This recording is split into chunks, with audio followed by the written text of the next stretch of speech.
Welcome to Arjuna Government Exams Quiz. Today's current affairs. Let's begin. Arjuna सरकारी परीक्षा quiz में आपका स्वागत है। आज की करंट अफेयर्स। चलिए शुरू करते हैं। Question 1. What rank did Himachal Pradesh achieve in Niti Aayog's Investment Friendliness Index 2026? NITI Aayog के निवेश अनुकूलता सूचकांक 2026 में हिमाचल प्रदेश ने कौन सा स्थान प्राप्त किया है?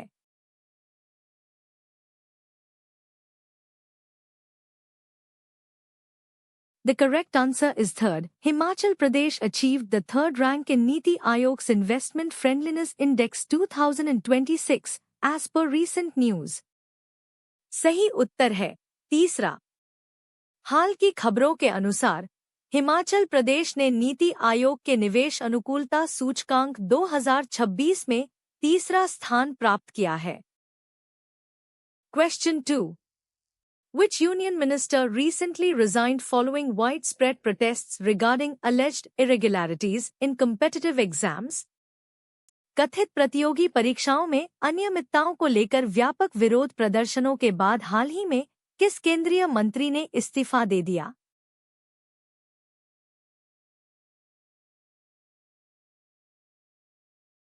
The correct answer is Dharmendra Pradhan. Dharmendra Pradhan resigned as the Union Education Minister following the cockroach protest and public anger over exam irregularities. सही उत्तर है धर्मेंद्र प्रधान। कॉकरोच विरोध और परीक्षा अनियमितताओं को लेकर जनता के आक्रोश के बाद धर्मेंद्र प्रधान ने केंद्रीय शिक्षा मंत्री के पद से इस्तीफा दे दिया। Question 3. Which state's assembly recently announced its intention to pass a resolution to lower the minimum age to contest Lok Sabha and Assembly polls to 21 years? किस राज्य की विधानसभा ने हाल ही में लोकसभा और विधानसभा चुनावों में चुनाव लड़ने की न्यूनतम आयु 21 वर्ष करने का प्रस्ताव पारित करने की घोषणा की है?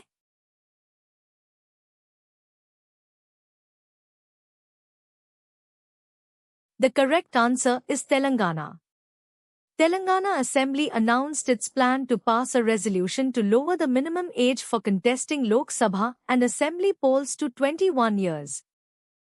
सही उत्तर है तेलंगाना। तेलंगाना विधानसभा ने लोकसभा और विधानसभा चुनावों में चुनाव लड़ने की न्यूनतम आयु 21 वर्ष करने का प्रस्ताव पारित करने की अपनी योजना की घोषणा की। Question 4. Statements: all pens are pencils. All pencils are erasers. Conclusions: all pens are erasers. 2. Some erasers are pens. Which of the following conclusions logically follows from the given statements? कथन: सभी पेन पेंसिल हैं। सभी pencil eraser हैं। निष्कर्ष: सभी pen eraser हैं। 2. कुछ eraser pen हैं। दिए गए कथनों से निम्नलिखित में से कौन सा निष्कर्ष तार्किक रूप से निकलता है?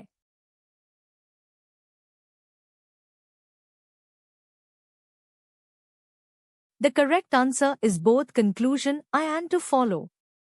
If all A are B and all B are C, then all A are C, conclusion I. Also, if all A are C, then some C are A, conclusion 2. सही उत्तर है निष्कर्ष I और 2 दोनों निकलते हैं। यदि सभी A, B हैं और सभी B, C हैं, तो सभी A, C हैं, निष्कर्ष I। साथ ही यदि सभी A, C हैं, तो कुछ C, A हैं, निष्कर्ष 2। Question 5. Statement: the government has decided to offer a substantial subsidy on electric vehicles to promote their adoption and reduce pollution. Conclusions: people will buy more electric vehicles due to the subsidy. 2. The government aims to reduce pollution by promoting electric vehicles. Which of the following conclusions can be drawn from the given statement? कथन: सरकार ने electric वाहनों को अपनाने और प्रदूषण कम करने के लिए उन पर पर्याप्त सब्सिडी देने का फैसला किया है। निष्कर्ष: सब्सिडी के कारण लोग अधिक इलेक्ट्रिक वाहन खरीदेंगे। 2. सरकार का लक्ष्य इलेक्ट्रिक वाहनों को बढ़ावा देकर प्रदूषण कम करना है। दिए गए कथन से निम्नलिखित में से कौन सा निष्कर्ष निकाला जा सकता है?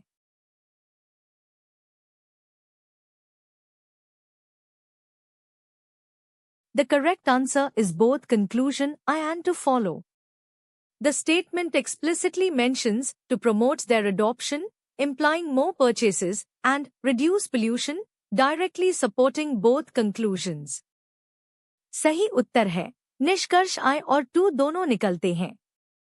कथन में स्पष्ट रूप से उनके अपनाने को बढ़ावा देने, जिसका अर्थ अधिक खरीद और प्रदूषण कम करने का उल्लेख है, जो दोनों निष्कर्षों का सीधे समर्थन करता है। Question 6. Who among the following was the founder of the Mauryan Empire in ancient India? प्राचीन भारत में मौर्य साम्राज्य का संस्थापक निम्नलिखित में से कौन था?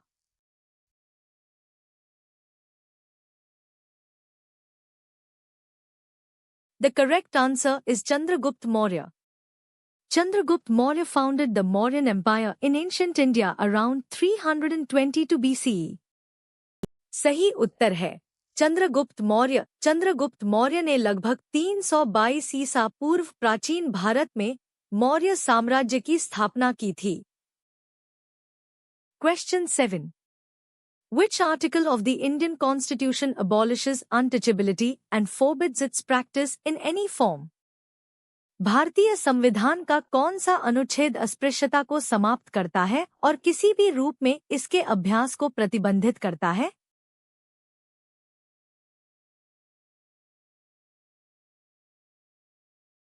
The correct answer is Article 17. Article 17 of the Indian Constitution ensures the abolition of untouchability. सही उत्तर है, अनुच्छेद 17। भारतीय संविधान का अनुच्छेद 17 अस्पृश्यता के उन्मूलन को सुनिश्चित करता है। Question 8. Which of the following rivers is known as the Dakshin Ganga of the South? निम्नलिखित में से किस नदी को दक्षिण गंगा के नाम से जाना जाता है?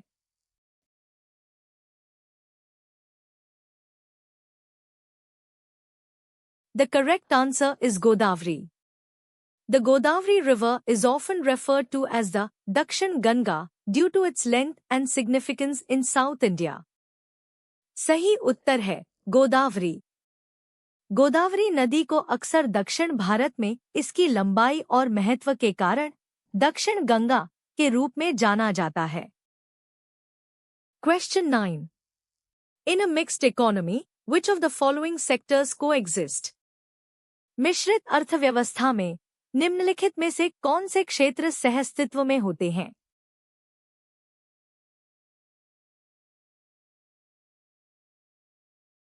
The correct answer is public and private sectors. A mixed economy features a combination of both public, government-controlled, and private, market-driven sectors. सही उत्तर है, सार्वजनिक और निजी क्षेत्र एक मिश्रित अर्थव्यवस्था में सार्वजनिक, सरकार नियंत्रित और निजी, बाजार संचालित दोनों क्षेत्रों का संयोजन होता है। Question 10. Which vitamin is primarily responsible for blood clotting? रक्त के थक्के जमने के लिए मुख्य रूप से कौन सा विटामिन जिम्मेदार है?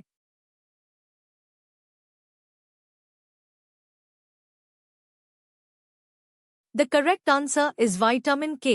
Vitamin K plays a crucial role in the synthesis of proteins required for blood coagulation, clotting.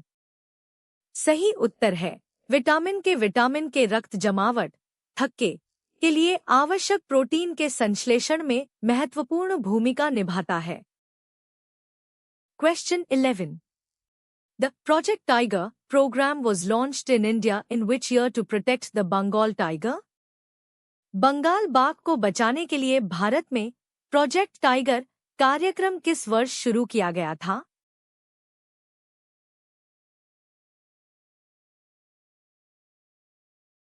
The correct answer is 1973. Project Tiger was launched on 1st April 1973 to conserve the tiger population in India. सही उत्तर है 1973। भारत में बाघों की आबादी के संरक्षण के लिए प्रोजेक्ट टाइगर 1 अप्रैल 1973 को शुरू किया गया था।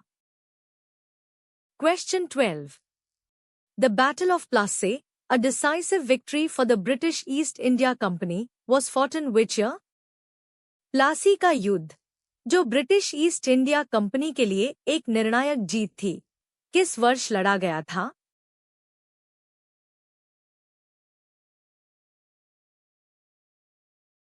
The correct answer is 1757. The Battle of Plassey was fought on 23rd June 1757 between the British East India Company and the Nawab of Bengal. सही उत्तर है 1757। प्लासी का युद्ध 23 जून 1757 को ब्रिटिश ईस्ट इंडिया कंपनी और बंगाल के नवाब के बीच लड़ा गया था। Question 13. The words socialist, secular, and integrity were added to the preamble of the Indian Constitution by which amendment? भारतीय संविधान की प्रस्तावना में समाजवादी, धर्मनिरपेक्ष और अखंडता शब्द किस संशोधन द्वारा जोड़े गए थे?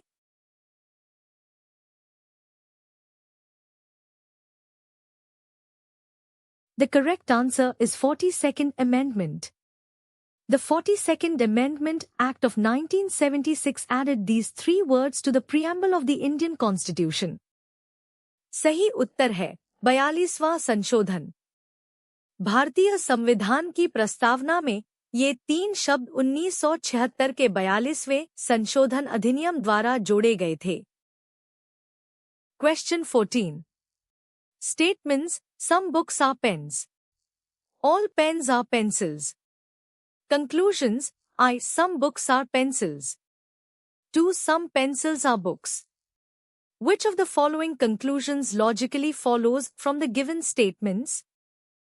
कथन, कुछ किताबें पेन हैं। सभी पेन पेंसिल हैं। निष्कर्ष, I, कुछ किताबें पेंसिल हैं। 2, कुछ पेंसिलें किताबें हैं। दिए गए कथनों से निम्नलिखित में से कौन सा निष्कर्ष तार्किक रूप से निकलता है?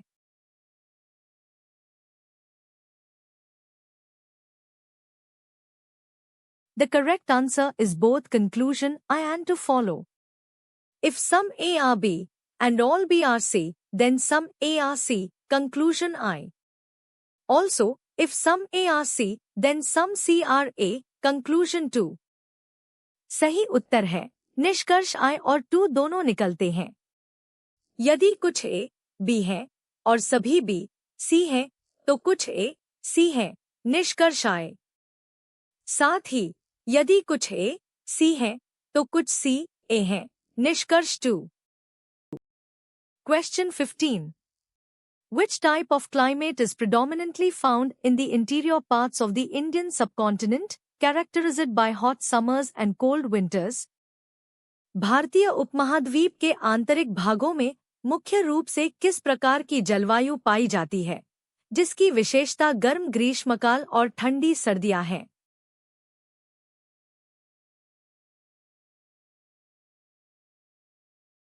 The correct answer is continental climate. The interior parts of India experience a continental climate, which means greater extremes of temperature with hot summers and cold winters, despite the overall monsoon influence. सही उत्तर है महाद्वीपीय जलवायु। भारत के आंतरिक भागों में महाद्वीपीय जलवायु पाई जाती है, जिसका अर्थ है कि समग्र मानसूनी प्रभाव के बावजूद गर्म ग्रीष्मकाल और ठंडी सर्दियों के साथ तापमान की अधिक चरम सीमाएं होती हैं। Thanks for watching. Subscribe to Arjuna Government Exams Quiz for a new quiz every day. देखने के लिए धन्यवाद। हर दिन नई क्विज के लिए अर्जुना सरकारी परीक्षा क्विज को सब्सक्राइब करें।